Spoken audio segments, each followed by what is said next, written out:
এই মেয়েটি হঠাৎ করে একজন সাধারণ মানুষ থেকে অনেক বড় আকারে পরিণত হয়।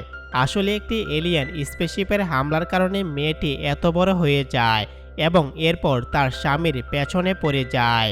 গল্পের শুরুতে আমরা নেন্সিকে দেখে যে তার গাড়ি চালিয়ে কোথাও যাচ্ছে। নেন্সি তার স্বামী হ্যারিকে ফোন করে, কিন্তু হ্যারি তখন তার অফিসে ছিল না। আসলে হ্যারি নেন্সির বাবার কোম্পানিতে কাজ করে এবং সে অনেকদিন ধরে অন্য একটি মেয়ে যার নাম হানি তার সাথে সম্পর্কে জড়িয়ে পড়ে। এই কারণেই নেন্সি খুবই অস্থির হয়ে থাকে এবং তাকে একটি সাইক্রিয়াটিক ডাক্তারের কাছে যেতে হয়। ডাক্তারের কাছে গিয়ে নেন্সি বলে, আমার দুষ্টু স্বামী বলেছিল যে সে হানির সাথে সম্পর্ক ছিন্ন করবে, কিন্তু প্রতিদিন রাতে সে হানির কাছে চলে যায়। আসলে তার আগ্রহ আমার মধ্যে নয়, বরং আমার বাবার টাকায়। এরপর নেন্সি সেখান থেকে চলে যায়। এরপর নেন্সি তার স্বামীকে খুঁজতে হানির বাড়িতে যায় এবং সেখানে চিৎকার করতে থাকে। ঠিক তখনই এক লোক নেন্সিকে জানায় যে হ্যারি এখানে নেই। এতে নেন্সি দুঃখ পেয়ে সেখান থেকে চলে যায়। পরবর্তী দৃশ্যে আমরা দেখি হ্যারি হানির বাড়িতে তার সঙ্গে আনন্দ করছে।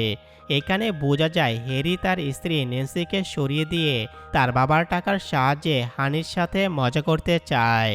ইতিমধ্যে নেন্সি যখন বাড়ি ফিরছিল তখন তার সামনে হঠাৎ করে একটি এলিয়েন স্পেসশিপ এসে পড়ে। নেন্সি স্পেসশিপটি দেখে ভয়ে পালানোর চেষ্টা করে, কিন্তু তখন স্পেসশিপ থেকে একটি আলো সরাসরি তার উপর পড়ে। সৌভাগ্যক্রমে নেন্সি সেখান থেকে পালাতে সক্ষম হয়। এরপর নেন্সি আবার হানির বাড়িতে গিয়ে হ্যারিকে ডাকতে থাকে। ঠিক তখন দুজন শেরিফ এসে যায়। নেন্সি তাদের জানায় যে সে মহাসড়কে একটি বিশাল এলিয়েন স্পেসশিপ দেখেছে। এরপর এক শেরিফ হ্যারির কাছে গিয়ে বলে যে তোমার স্ত্রী একটি এলিয়েন স্পেসশিপ দেখেছে। শেরিফ নেন্সিকে সেই জায়গায় নিয়ে যায় যেখানে সে স্পেসশিপটি দেখেছিল, কিন্তু সেখানে কোনো স্পেসশিপ দেখা যায় না। তখন ওই নেন্সির বাবা বব সেখানে এসে তাকে নিয়ে যায়। বব নেন্সিকে বলে, এমন আজগুবি কথা বলে সবার সামনে আমার সম্মান নষ্ট করো না। নেন্সি উত্তর দেয়, আমি সত্যি সত্যি একটি এলিয়েন স্পেসশিপ দেখেছি, কিন্তু বব তার কোনো কথা বিশ্বাস করে না।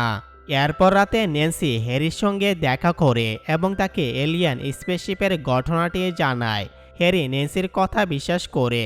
তখন নেন্সি বলে, যাই হোক, তুমি তো আমার কোনো চিন্তা নেই, কারণ তুমি তো হাড়ির বিছানা গরম করো। এতে হ্যারি বলে, আমি আর কখনোই হানির সঙ্গে দেখা করব না। পরদিন নেন্সি তার ডাক্তার ডোরার সঙ্গে দেখা করে এবং তাকে জানায়, আমি মহাসড়কে একটি এলিয়েন স্পেসশিপ দেখেছি, কিন্তু কেউই আমার কথা বিশ্বাস করবে না। ডোরা তাকে বলে, আমি তোমার কথা বিশ্বাস করি। এরপর যখন নেন্সি স্নান করছিল তখন হ্যারি তার কাছে আসে। নেন্সি হ্যারিকে বলে, আমাকে কোনোভাবে প্রমাণ সংগ্রহ করতে হবে, যাতে আমি সবাইকে দেখাতে পারি যে আমি সত্যি এলিয়েন স্পেসশিপ দেখেছি। তাই আমরা দুজন সেই জায়গায় যাব যেখানে আমি স্পেসশিপ দেখেছিলাম। তারা দুজনে গাড়ি নিয়ে রওনা হয় এবং সন্ধ্যায় সেই জায়গায় পৌঁছে। প্রথমে নেন্সি সেখানে কিছুই দেখতে পায় না, কিন্তু কিছুক্ষণ পর হঠাৎ করে সেই একই স্পেসশিপ এসে হাজির হয়। স্পেসশিপটি দেখে নেন্সি খুব খুশি হয় এবং তার নিচে চলে যায়। তখন স্পেসশিপ থেকে একটি আলো নেন্সির উপর পড়ে। হ্যারি নেন্সিকে বাঁচানোর চেষ্টা করে, কিন্তু নেন্সি স্পেসশিপের ভেতরে টেলিপোর্ট হয়ে যায়। এটি দেখে হ্যারি ভয়ে পালিয়ে যায়। এরপর আমরা হানিকে দেখি যে ছাদের উপর থেকে কিছু শব্দ শুনতে পায়। হানি একটি কোঠা নিয়ে চাঁদে যায়, যেখানে সে নেন্সিকে দেখে। হানি নেন্সিকে জিজ্ঞেস করে, তুমি এখানে কিভাবে এলে? তখন নেন্সি আকাশের দিকে ইশারা করে এবং অজ্ঞান হয়ে যায়। কিছুক্ষণ পর নেন্সিকে বাড়িতে আনা হয়। ডক্টর ডোরা জানায় যে নেন্সি একদম ঠিক আছে। তখন নেন্সি এসে বলে, আমি পাগল নই, তোমাদের আমার কথা বিশ্বাস করতে হবে। কিন্তু এখানে হ্যারি এবং বব নেন্সির মা সম্পর্কে খারাপ কথা বলতে থাকে, যার কারণে নেন্সি খুব রেগে যায়। হঠাৎ করে নেন্সির কাপড় ছেড়ে যেতে শুরু করে এবং সে একজন সাধারণ মানুষের আকার থেকে অনেক বড় হয়ে যায়। পরদিন হ্যারি ডক্টর ভিক্টর নামে একজন ডাক্তারকে ডেকে আনে, যাতে সে নেন্সির চেক আপ করতে পারে। এরপর ডোরা ভিক্টরকে নেন্সির কাছে নিয়ে যায়। ডোরা ভিক্টরকে জানায় যে নেন্সির আকার অনেক বড় হয়ে গেছে কিন্তু এটি সম্পূর্ণ স্বাভাবিক। ভিক্টর ন্যান্সিকে তার ল্যাবে নিয়ে যাওয়ার প্রস্তাব দেয় যাতে তারা তাকে ভালোভাবে পর্যবেক্ষণ করতে পারে, কিন্তু ন্যান্সি ভিক্টরের প্রস্তাব প্রত্যাখ্যান করে। এরপর রাতে ন্যান্সির সঙ্গে দেখা করতে তার বাবা বব আসে এবং বলে তোমার ভেতরে গিয়ে বিশ্রাম নেওয়া উচিত। তখন ন্যান্সি বলে আমি একদম ঠিক আছি, শুধু আকাশের দিকে তাকিয়ে আরাম করছি। এরপর ন্যান্সি জিজ্ঞেস করে আপনারা কি আমাকে আগের মতো বানাতে পারবেন? বব উত্তরে বলে ডাক্তাররা সেই বিষয়ে কাজ করছে। এরপর ন্যান্সি সুইমিং পুলে স্নান করতে শুরু করে। তখন হ্যারি তার কাছে আসে এবং জিজ্ঞেস করে তুমি কি ঠিক আছো? ন্যান্সি উত্তর দেয় হ্যাঁ আমি ঠিক আছি, তবে মাঝে মাঝে আমার হৃদস্পন্দন দ্রুত হয়ে যায়। তখন হ্যারি চলে যেতে চাইলে ন্যান্সি তাকে পরের দিন রাতের ডিনারে আমন্ত্রণ জানায় এবং হ্যারি রাজি হয়। পরদিন ন্যান্সির সঙ্গে দেখা করতে ডোরা আসে। তখন ন্যান্সি ডোরাকে জানায় আজ রাতে আমি হ্যারিকে ডিনারে ডেকেছি, আমি ইচ্ছা করি আমি যদি আগের মতো হই।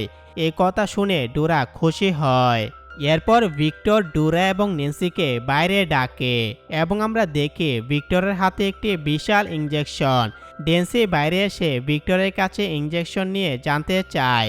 ভিক্টর জানায় এতে কিছু ভিটামিন এবং খনিজ পদার্থ আছে। তখন ডোরা বলে ন্যান্সির এই ইঞ্জেকশনের কোনো প্রয়োজন নেই, কিন্তু ভিক্টর বলে আমার কাছে ন্যান্সির স্বামীর এবং তোমার বাবার অনুমতি আছে। তখন ন্যান্সি জিজ্ঞেস করে আমার অনুমতির কি হবে। এরপর ন্যান্সি ইঞ্জেকশনটি ছিনিয়ে নেয় এবং ভিক্টরকে ভয় দেখায়। তারপর ইঞ্জেকশনটি ফেলে দিয়ে সেখান থেকে চলে যায়। রাতে হ্যারি ন্যান্সির কাছে আসে এবং তারা একসঙ্গে ডিনার করতে বসে। তখন ন্যান্সি হ্যারিকে জিজ্ঞেস করে আমরা শেষ কবে এমন ডিনার করেছি? হ্যারি বলে আমরা অনেকবার একসঙ্গে ডিনার করেছি। এরপর ন্যান্সি হ্যারিকে জিজ্ঞেস করে তুমি কি গালিভারের অভিযানের কথা শুনেছ? হ্যারি বলে হ্যাঁ আমি সেই বইটি পড়েছি। তখন ন্যান্সি বলে আমি নিজেকে গালিভারের মতো ভাবতে শুরু করেছি, এখন সবাইকে আমার ছোট ছোট খেলার মতো মনে হয়। ন্যান্সি অনেক কথা বলতে থাকে। তখন হ্যারি বলে তুমি পাগল হয়ে গেছো, আর তাছাড়া তুমি একটি বড় ভুল। এই কথা শুনে ন্যান্সি খুব রেগে যায় এবং একটি গাড়ি তুলে ফেলে দেয়। এরপর হ্যারি বলে হানি তোমার চেয়ে ভালো, দেখতে সুন্দর এবং বিছানাতেও ভালো। তারা দুজন তর্কে জড়িয়ে পড়ে এবং এতে ন্যান্সি খুব রেগে যায়। তারপর হঠাৎ ন্যান্সি অজ্ঞান হয়ে পড়ে। এরপর আমরা ববকে দেখি, যিনি তার প্রজেক্ট নিয়ে ব্যস্ত ছিলেন এবং ন্যান্সির প্রতি তার বিন্দুমাত্র চিন্তা ছিল না। এদিকে হ্যারি হানির সঙ্গে মজা করছিল এবং হানি হ্যারির জন্য নাচ করছিল। কিছুক্ষণ পর ন্যান্সির জ্ঞান ফিরে আসে এবং সে তার স্বামী হ্যারিকে খুঁজতে শহরের দিকে রওনা হয়। পথে ডোরা এবং শেরিফের সঙ্গে তার দেখা হয়। ন্যান্সি তাদের কাছে হ্যারির অবস্থান জানতে চায়। ডোরা ন্যান্সিকে শহরে না যাওয়ার জন্য সতর্ক করে, কিন্তু ন্যান্সি তাদের কথা না শুনে শহরের দিকে এগিয়ে যায় এবং সরাসরি হানির বাড়িতে পৌঁছে। সেখানে হানি বন্দুক তুলে নেয়, কিন্তু ন্যান্সি ছাদ ভেঙে হানির বন্দুক ছুঁড়ে ফেলে দেয়। এটি দেখে হ্যারি পালানোর চেষ্টা করে, কিন্তু ন্যান্সি একটি গাড়ি তুলে হ্যারিকে বের করে আনে এবং তাকে নিয়ে চলে যায়। কিছু দূর যাওয়ার পর ন্যান্সির সামনে বিদ্যুতের তার এসে পড়ে, যার কারণে সে থেমে যায়। ঠিক তখনই শেরিফ এবং বব সেখানে উপস্থিত হয়। বব ন্যান্সিকে বলে এখন এসব বন্ধ করো, কারণ তুমি আমার অনেক অপমান করেছো। তখন ন্যান্সি উত্তর দেয় আপনি কখনোই আমার পরোয়া করেননি, আপনার ভালোবাসা শুধু আপনার টাকার জন্য। এই কথা শুনে বব শেরিফকে ন্যান্সির উপর গুলি চালানোর নির্দেশ দেয়। শেরিফের নির্দেশে সবাই ন্যান্সির উপর আক্রমণ শুরু করে, যার ফলে ন্যান্সি পিছিয়ে বিদ্যুতের তারের উপর পড়ে যায় এবং তাতে প্রচণ্ড শক লাগে। ঠিক তখনই সেই এলিয়েন স্পেসশিপটি আবার আসে এবং ন্যান্সি ও হ্যারিকে স্পেসশিপে টেলিপোর্ট করে নিয়ে যায়। এটি দেখে সবাই অবাক হয়ে যায় আর স্পেসশিপটি সেখান থেকে চলে যায়। কিছু সময় পর আমরা হ্যারিকে দেখি, যাকে স্পেসশিপের ভেতরে বন্দির মতো রাখা হয়েছে। এরপর আমরা ন্যান্সিকে দেখি, যে এখন স্পেসশিপের সদস্য হয়ে গেছে। ন্যান্সি হ্যারিকে বলে এখন তোমাকে এইভাবেই থাকতে হবে, কারণ এটি আমাদের নতুন বাড়ি। এরপর ন্যান্সি সেখান থেকে চলে যায় আর ছবিটি এইখানে শেষ হয়।